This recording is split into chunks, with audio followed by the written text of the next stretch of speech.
తిరుమల ఏడు కొండలు వెంకటేశ్వర స్వామి సొంతమన్నారు సీఎం చంద్రబాబు. ఏడు కొండలకు సమీపంలో గత ప్రభుత్వం హయాంలో ముంతాజ్ హోటల్స్, దేవలోక్కి భూములు కేటాయించారన్నారు సీఎం. అలిపిరి దగ్గర 35 ఎకరాలు స్థల కేటాయింపుని రద్దు చేశామన్నారు. ఎక్కడ కూడా పోయిన ప్రభుత్వాన్ని చూశా.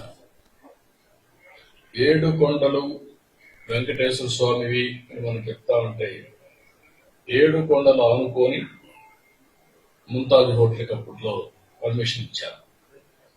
అదే మరి అక్కడ ఇంకొక పక్కన కూడా ఏదైతే దేవలోకం ఈ రెంటికి పర్మిషన్ ఇచ్చే పరిస్థితికి వచ్చారు. ఏదైతే ముంతాజ్ హోటల్ కూడా ముంతాజ్ హోటల్ మార్చి వేరు మార్చారు. అయినా కూడా నేను వారికి చెప్పింది ఇక్కడ మీకు ఇవ్వలేము, అందుకని ఇక్కడ 3కి ఇచ్చారు.